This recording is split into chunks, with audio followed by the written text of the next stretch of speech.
దేవునికి స్తోత్రం కలుగునుగాక.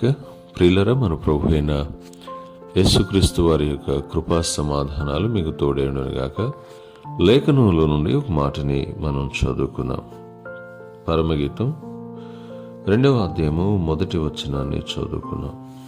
నేను షారోను పొలములో పూయు పుష్పం వంటి దానను, లోయల్లో పుట్టు పద్మం వంటి దానను, బలురకాసి చెట్లలో వల్లి పద్మమును కనబడినట్లు స్త్రీలలో నా ప్రియురాలు కనబడుచున్నది.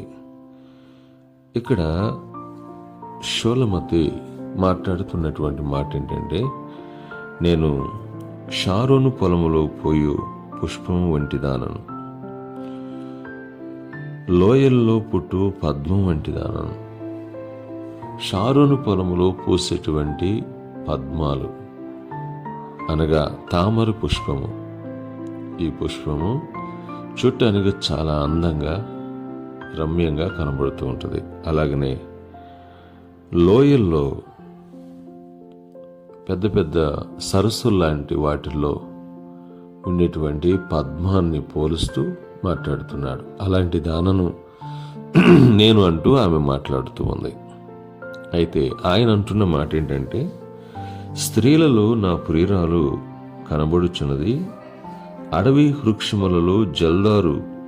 ఇక్కడ అంటున్నటువంటి మాట ఏంటంటే, బలురాకాసి చెట్లలో వల్లి పద్మమును కనబడినట్లు స్త్రీలలో నా ప్రియురాలు కనబడుచున్నది. బలురకాసి చెట్లలో వల్లి పద్మము కనబడినట్లు అంటే భూమి మీద ఉన్నటువంటి మిగిలినటువంటి వాళ్ళని ఎలా చూపిస్తున్నాడంటే, బలురకాసి చెట్లు ఉన్నాయి, ఆ చెట్లని చూపిస్తూ ఉన్నాడు. ఆ చెట్లలో ఈమె ఒకటిగా కనబడుతుంది. అలాంటి స్వచ్ఛమైనటువంటిది నా ప్రియురాలు అంటూ మాట్లాడుతున్నాడు. లోకమంతా బలురకాసి చెట్లయితే ఆ చెట్లలో మధ్యలో ఉండేటువంటి ఒక పద్మముని ఇక్కడ చూపిస్తూ, వల్లి పద్మాన్ని చూపిస్తూ ఉన్నాడు. అలాంటిది నా ప్రియురాలు అంటూ మాట్లాడుతున్నాడు. పుష్పాన్ని గురించినటువంటి కొన్ని విషయాలు మీకు తెలియటం చాలా ప్రాముఖ్యమైనది. పుష్పము చాలా విలువైనటువంటిది, ఆకర్షణీయమైనటువంటిది, రంగులు కలిగింది. అయితే పుష్పానికి ఉన్నటువంటి 4 గుణాలు. 1, రంగులు కలిగినటువంటిది పుష్పం. 2వదిగా ఆకర్షణీయమైనటువంటిది.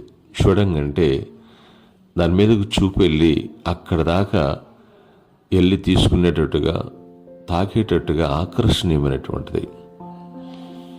3వదిగా మకరందమును కలిగినటువంటిది. అనగా మకరందం అంటే అది మంచి సువాసనిచ్చేటువంటిదిగా కనబడుతుంది. 4వది తీపి కలిగినటువంటిది. పుష్పంలో తేనె ఉంటుంది, తీపి ఉంటుంది. 5వది పుష్పం మృదువైనది, చాలా మెత్తనది.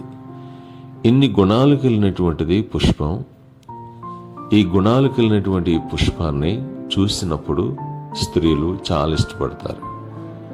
స్త్రీకి పోలుస్తూ మాట్లాడతారు. స్త్రీ కూడా చాలా మృదువుగా ఉంటారు, వాళ్ళు చూడటానికి అందంగా ఉంటారు.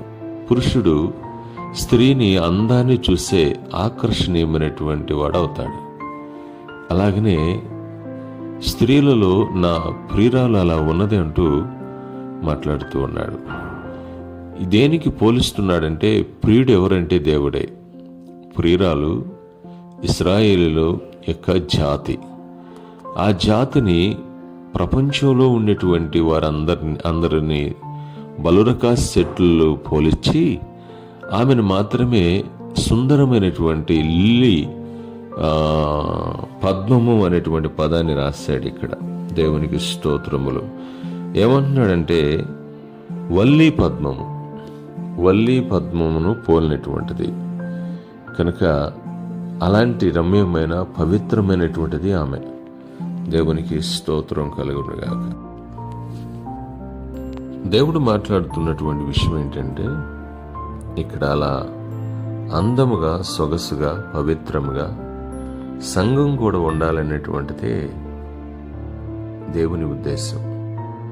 మచ్చైనను ముడతైనను కళంకమైన లేనిదై పవిత్రముగా దేవుడు చూసినప్పుడు హత్తుకునేటువంటిదిగా ఉండాలి అనేటువంటిది. ఒక పుష్పం ఎలాగూ అన్ని గుణాలు కలిగి ఉంటుందో అలాగనే వధువైన సంఘం కూడా అలా ఉండి వికసిస్తూ దేవుణ్ణి ఆకర్షించేటువంటిదిగా, దేవుణ్ణి సంతోషపెట్టేటువంటిదిగా ఉండాలనేటువంటిది దేవుని ఉద్దేశం.